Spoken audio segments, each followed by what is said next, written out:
I'll tell you what the saddest thing is about the Mori clan. It's that they don't even have the best ship in the game. The Otomo have a better ship than the Mori do. And the Mori's whole clan is supposed to be about naval dominance. Yet they can't even rule the waves around Japan. Hey, I'm Triple Z Hacker, and welcome to my Total War Shogun 2 clan tier list video. In this video, I will be ranking all the playable clans, including DLC, from this glorious game. Now, I know what you're thinking though, but Triple, this game has been out for a decade. Surely everyone knows what the best clans are at this point. That's true to some degree, but it's not that simple. In Shogun 2, every clan has the potential to be the best, and it's important to understand why certain clans are regarded as better than others. So I'm going to provide you all with some really good in-depth reasons as to how I rank each of these clans. As with any tier list, it's completely subjective. So if you disagree with me, leave a comment below and let me know how you would rank each of the clans. Also, don't forget to like and subscribe for more Shogun 2 and Total War content. For my tier list, I've determined the rankings based on the following factors: campaign starting position, clan traits including specialized units, territorial expansion potential, economic potential, and lastly, diplomatic standing among other clans. With that, let's begin. Alright, let's review the tiers real briefly. We have the standard set of tiers, S, A, B, C, and then for the final tier, the lowest of the low, for all the memes we have A shameful display! So the first clan up for this tier list is the Chosokabe clan, and I do apologize, I'll be butchering the names quite frequently. I'm not Japanese, so forgive me. Now, the Chosokabe are the masters of the land. They have several bonuses. They have reduced recruitment and cost and upkeep for bow infantry and superior bow infantry. They also have a 10% increase to farm income. The consensus for the Chosokabe in terms of where they rank among the clans is usually that they're somewhere in the middle, and I tend to agree with this sentiment, which is why I'm probably going to put the Chosokabe right here for B tier. Now, we'll start with the positives and work our way over to the downsides of the Chosokabe clan. So the positives is that the Chosokabe do start off in a relatively nice position in western Japan on the island of Shikoku. They can consolidate that island really quickly, which is nice, and then from there they can, of course, invade Kyushu or invade onto the mainland of Japan, which is Honshu. In terms of the economic potential, it's limitless because of the fact that the Chosokabe are on the western side of Japan. They can get to the trade nodes. They will have some competition, though, getting there. They're not as close as some of the other clans, which is why they're kind of also ranked where they are in B tier, because some other clans have better economic starting positions than they do. Now, in terms of diplomatic standing, they can get a non-aggression patch or maybe even an alliance with the Miyoshi at the start, and they have one enemy on the main island that they start on, or on Shikoku, but again, once they conquer enough places, they have a relatively easy diplomatic game until Realm Divide. Now, in terms of their one specialized units, Daikyu Samurai, which they're decent, and bows have quite a lot of good uses throughout the campaign, so they'll never really have too many issues fighting the other clans, and the farm income, of course, is great. So the economic potential is amazing if they're able to conquer all of Kyushu, because Kyushu has a lot of provinces with fertile soil. Overall, though, Chosokabe, solid B tier. The next clan is the Mori clan, and man, the Mori, quite the interesting clan for Shogun 2. I'll read you their clan-wide bonuses here. So the Mori are supposed to have superior and cheaper ships with increased movement range for ships on the campaign map. I'll tell you what the saddest thing is about the Mori clan. It's that they don't even have the best ship in the game. The Otomo have a better ship than the Mori do, and the Mori's whole clan is supposed to be about naval dominance. Yet they can't even rule the waves around Japan because the Otomo have the European trade ship, which is better. So, yeah, it's just shameful. It's sad. It's the most tragic thing I think in all of Total War Shogun 2. It's up there. It's certainly up there. I mean, just I don't know. It's borderline shame for display, but I don't know. I mean, I think I'm gonna have to go with C tier. I think I'm gonna have to be a little generous to the Mori and go C tier. But I mean, no. Yeah. They're definitely shame for display, just because of the fact that their whole clan wide bonus is virtually nullified by the Otomo, and They don't even have any bonuses for any of their land units. The Wako Raiders are like, I mean, I don't know, just cheaper Katana Samurai, really. I mean, just knock off Katana Samurai, like Walmart Katana Samurai, if you will. I don't really know. I mean, yeah, just the Mori, just it's just pathetic. Honestly, they're just very pathetic because of their clan wide bonuses. Now, I mean, the other aspects of the Mori clan, though, they're relatively nice. I mean, they do have some expansion opportunities in, you know, Western Honshu, the western side of Japan and the mainlands. And I mean, if they conquer Kyushu and get the trade nodes, they're fine. I mean, in most of the naval battles, you'll have to rely on quality over quantity, which tends to kind of work in this game. So maybe I'll give them a little leeway for that and bump them up to C tier, but I mean, they're definitely in one of these two tiers. I think I'll just throw them down here for now just because of how shameful it is. They don't even have the best ship in the game. In terms of, how they stack up against the other clans, like if you're in a multiplayer head-to-head campaign, for instance, like the Mori wouldn't be the ideal candidate, if you will. So, yeah, definitely in the shame for display tier. The next clan is the Date clan, and I love playing as the Date. Their campaign is really fun. So the Date have the reduced recruitment costs, and I think also increased bonuses to the No Dachi Samurai, which is a fun unit to use if you know how to use it correctly. And they also have +2 charge bonus to all units, which is a great, I'm talking great bonus. Just for the mid to late game, the Date, that bonus really just is it's nice. It's super nice. I mean, like over 25 charge bonus though really doesn't matter, I think, in the grand scheme of things, but overall it's still nice to have that bonus to all your units. Really, as a Date, you play a super offensive, aggressive style in terms of most of the battles. Now, they do have a few downsides though, and this is why I'm going to rank them in B tier mainly. Their downsides is that their starting position, like Iwate, is a good starting province. You're next to the northern, trade node, obviously, but you're so far away. You're just in northern Japan, and you have such a long march to get to the next, provinces nearby. So in terms of the early game, you just develop a lot slower than some of the other clans, and that limits your territory expansion potential, I should say. And it also limits your economic potential because you don't take as many provinces as quickly, so you don't get that increased tax income. So overall, the Date are again right in the middle of all the clans, but just yeah, being so far away and having just such a slow early game really hurts them in the mid to late game. The next clan on our list is the Hattori, which, I mean, technically they shouldn't even be a clan historically, but that aside, the Hattori are certainly an interesting clan. Their bonuses include the special Kisho training to some of their units, as well as increased bonuses for ninja action success chance. Overall, again, this is, the ninja or the shinobi based clan, if you will. And yeah, I think the Hattori overall are usually towards the bottom end of the clans in Shogun 2, and I tend to agree with that sentiment as well, and that's why I'm going to place them in the C tier. I think the Kisho training is really overrated. I mean, it certainly has its uses, but it's tough because you also have the increased, upkeep costs, which really hurts in the long run because you drain your economic base to be able to expand. Being in central Japan is really nice. Of course, you start off with Iga, which isn't a bad province. You can take Umi really quickly, which of course is a great province to take because you have very fertile soil. So it does give you that economic base you need in order to, of course, take the rest of central Japan, which shouldn't be too big of an issue. The only problem is when you get to the mid game and you have to contend with the Iko Iki and the Oda for central Japan and dominance over all of central Japan. And that's when it becomes really difficult, and that's when the Hattori tend to sort of contend with the better portion of the clans in Shogun 2, which is why I tend to put them down here in the C tier.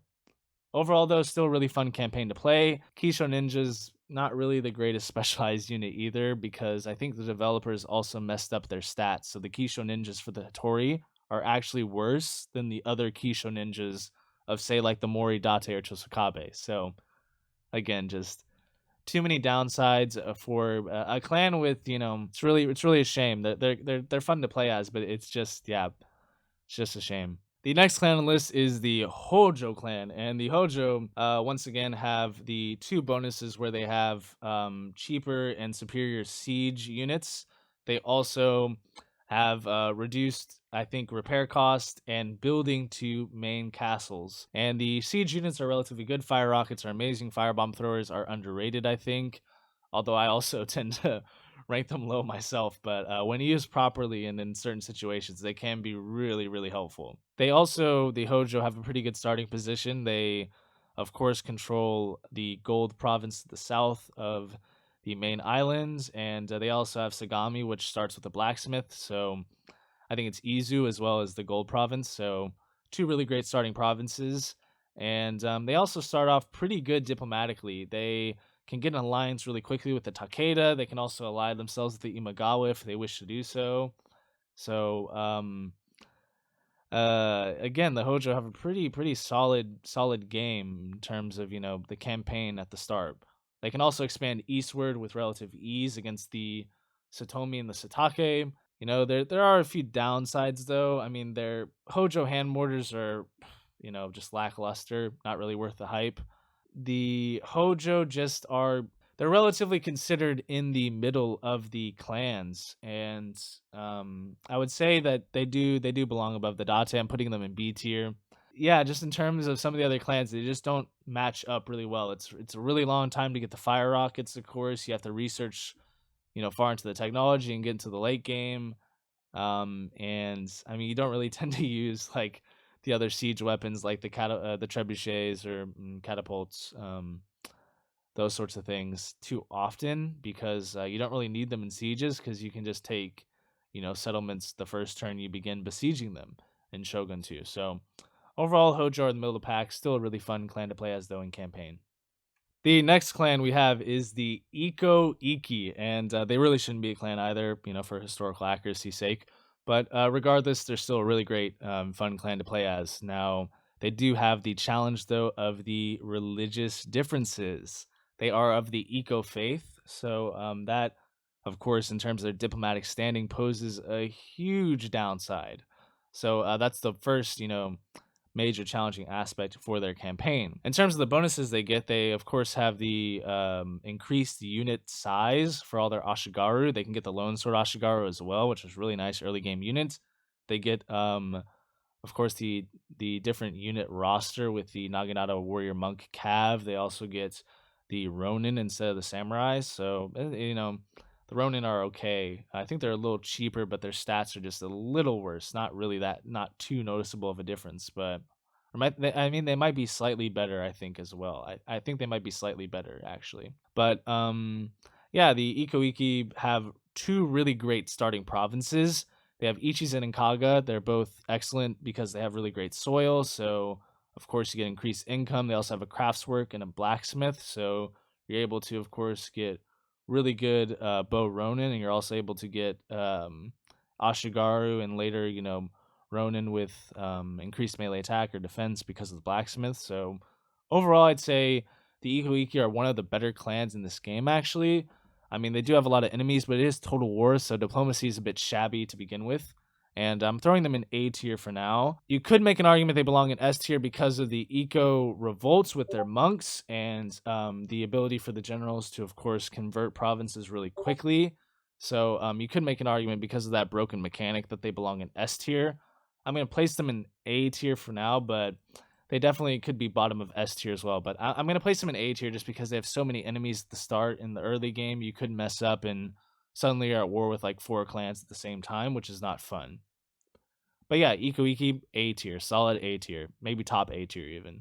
The next clan on the list is the mighty Oda clan, and this goes without saying, but the Oda just belong in S tier.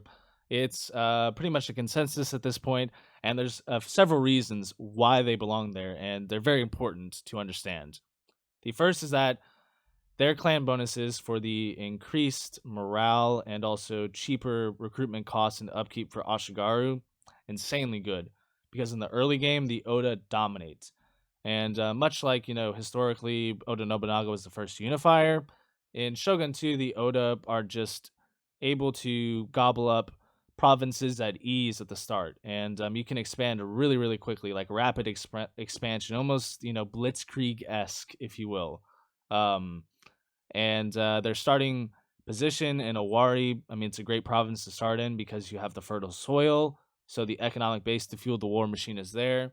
You start off with multiple enemies, but that isn't really too big of an issue. You take out, the Saito and the Tokugawa really quickly, then, just destroy the Imagawa, and from there, pretty much just whatever direction you want to go, you can conquer. You can dominate central Japan. You can, of course, take all of Kanto and take out the Takeda and the Hojo, whatnot.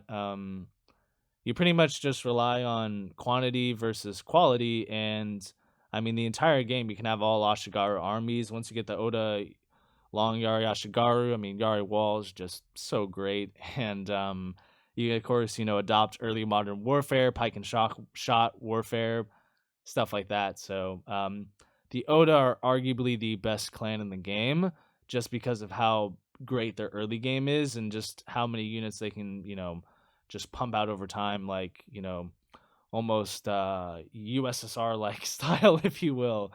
Um, so to speak, with just tons of troops to just be able to go whichever direction you like. So yeah, the Oda just S tier, solid S tier. There's just undisputed S tier. The next clan on the list we have is the Otomo clan, and the Otomo are just excellent clan.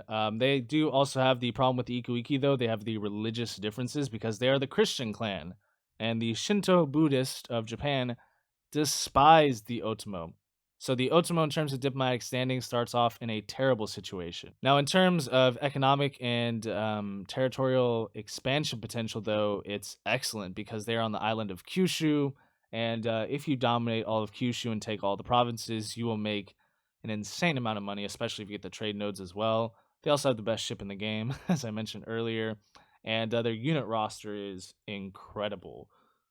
You have, of course, the Matchlock Ashigaru and the imported Matchlocks and stuff. I mean, every Matchlock Samurai as well. Every clan gets it, but yeah, the bonuses for them, and I mean, just in defensive sieges alone, they're just so good. Matchlocks are so good in defensive sieges that you can hold off against armies that outnumber you by the thousands because of the matchlocks. And later you get the Portuguese tercios, you also get the Donderbus Cav, and those two units just they're insanely good, and you can't go wrong using them.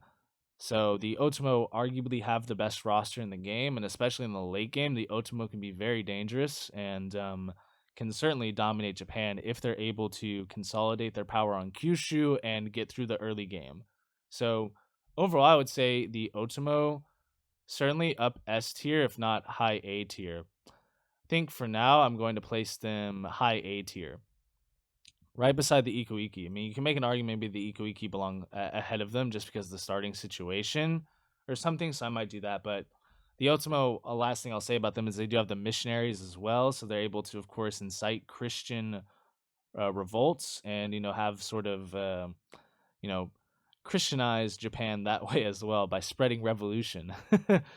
So, yeah, as the Otomo, you can pretty much just get those matchlocks, get those boomsticks, just matchlocks go boom, all the memes, and just Deus Volt your way all the way to Kyoto. The next clan on the list is the Shimazu, and the Shimazu, they are, of course, on the island of Kyushu. They're in like almost the greatest starting position. I mean, Satsuma's like almost the best province in the game, nearly because it's so close to all the trade nodes, and you start off with the blacksmith. So excellent starting position. In terms of territorial expansion potential, it's of course conquering the island of Kyushu, which is really nice. You also have the economic potential is enormous because Kyushu has just the richest provinces in the game, and all the trade nodes are there. So you're pretty much just able to make a limitless amount of wealth as the Shimazu, obviously. Now, the one downside is that the initial early start's a bit tricky against the Ito, and then you have to deal with the Christian Otomo clan, and you have to reconvert those provinces to Shinto Buddhism, which can take some time, but you can just turtle as a Shimazu if you want and just stay on Kyushu for the longest time and just build whatever you want, recruit whatever you want. I mean, it's just amazing. Also, the bonuses for the Shimazu, I forgot to mention, they have superior katana samurai, and they also have loyalty for all their generals. So, I mean, pretty good bonuses. Katana Samurai are great to use. I mean, they are the core of most of your armies. You know, they are the, so to speak, like the engine, if you will. Like they do all the work in the battles. They get a ton of kills. So I would say the Shimazu S tier for me. Because they really don't have to deal with the religious problems that these two clans have to deal with. So diplomatically, they don't have that downside, and they also just have, you know, a really strong economic starting position. If they're able to consolidate on Kyushu, as I've said countless time about these clans, then their wealth is limitless, and they're just able to dominate all of Western Japan and by prepare for realm divide as much as they can.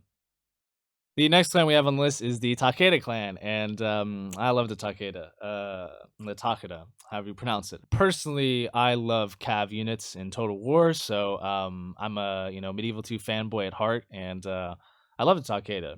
Now I'm going to have to be objective about this though, and the Takeda, in terms of their specializations, are really nice because you got superior and reduced upkeep costs for Cav units, so that's great. Rely on Mongol tactics, as some people in my Discord have called it, with a bunch of Cav, Cav spamming, so to speak, which is really fun to do. And the AI will fall for it every time. The initial starting position, though, for the Takeda can be a bit tenuous because of the fact that you only have one province. You have to, of course, expand into Shiano.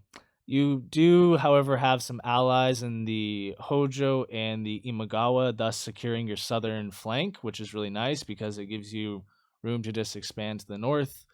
And of course, secure all of Shiano. Overall, the Takeda have the expansion potential for territory. They don't have quite the economic base that some of the other clans do though, because they don't have the soil. However, they do make up for this with war horses at the start, which a lot of clans want. So you make some trade agreements with other clans, and suddenly you get some wealth to fuel Shingen's conquest of Shiano. And from there, you kind of can continue to expand whatever direction you want. The only issue is that you eventually run into problems with the Oda and the Ikoiki as your main enemies. So it's really just difficult to fight the Oda because of their bonuses with all the Ashigaru. But eventually you'll be able to hammer and anvil your way to victory, so to speak, as the Takeda. So the Takeda, yeah, I think for me they're solid A tier. I really like playing as them, and this might be my bias showing, but they're definitely A tier for me. The next clan on this list is the Tokugawa clan, and of course, this is the clan that won the Sengoku Jidai and secured Ieyasu as Shogun. Now, for the Tokugawa though in Shogun 2, it's a really, really, really bad situation. The Tokugawa are considered probably amongst the worst of the Shogun 2 clans, and there's a good reason for it. First off, they start off at war with the Oda, which isn't great. Um, Secondly, their clan-wide bonuses to the diplomatic relations increase really doesn't help them in the long run because you're a vassal of the Imagawa as well, and eventually you're gonna have to break that treaty, which hits, decreases your honor. And that honor hit lowers your diplomatic standing with the other clans, which isn't great. And diplomacy in Total War is really a sham, anyways, most of the time, at least in the older Total War games. I'm hoping that eventually diplomacy gets it fixed over time. Yeah, the Tokugawa have a rough go of things because they're already a vassal, they're at war with the Oda, and I think their other bonuses is to like Metsukes, which I mean, the Metsuke potential, chance increase is nice. I mean, you can bribe with Metsukes, and bribing can be effective. They also, can eliminate other agents pretty effectively. But there are other bonuses to Kisho ninjas, which doesn't really work either because Creative Assembly and the developers, messed up the stats for those Kisho ninjas as well. Unfortunately, I think there's mods that might fix that, but yeah, the Tokugawa clan bonuses don't really do them any favors, and they're just a vassal and not really in a good position. So of course they belong on the bottom tier in the. A shameful display! Now, the final clan for this tier list is the Usugi clan. This clan is this is gonna be a really interesting choice. You guys might be shocked by this, but I think they're also one of the worst clans in the game. There's a good reason for that, but their bonuses are to, warrior monks. So a Nagano warrior monks really fun to use, and I mean, they're specialized. The marathon monks, they're all right. Yeah, I think the Uesugi have the most difficult campaign actually of all the Total War campaigns. And I believe Mr. Smart Donkey also talked about this frequently in some of his videos. Yeah, the Uesugi start off with way too many enemies. You start off at war already with the Jimbo, the Iko eventually go after you, the Takeda eventually go after you. You start off with a vassal that is pretty vulnerable to be, attacked by the Hojo.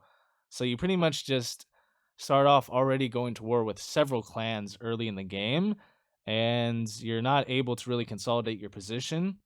There are some upsides though to the Usugi. You do start off pretty close to the Gold Province, the Hanma, that island directly to the north, that you can take really quickly, and then you can kind of consolidate your position in the north by maybe taking out the Ashina, or potentially maybe even going straight for the Takeda. The Ashina will, I think, accept an alliance or at least non-aggression from you. So in terms of diplomatic standing, the Uesugi, they're in a rough patch, but they may potentially have some allies. But again, I think they have the most difficult campaign. I think the Tokugawa campaign's difficult, but not as difficult as the Uesugi. Still, the Uesugi do have some good clan bonuses, and they have some potential. So I would say they belong on C tier. I mean, I'm tempted to put them down here, but campaign difficulty doesn't really relate exactly to where these clans belong on the tier list. But overall, I'd say the Uesugi are a solid C tier. So there you have it. That is the full tier list for Shogun 2 clans. The last thing I want to mention, of course, is that this week, about 3 days ago, on March 15th, it was the 10-year anniversary of Shogun 2. So this video is in celebration of that. And of course, I will be releasing another video shortly for a 10-year anniversary special. This is the tier list again for this glorious game. Thank you all for watching this video. I hope you found it informative, and please, once again, like and subscribe for more Shogun 2 and Total War content.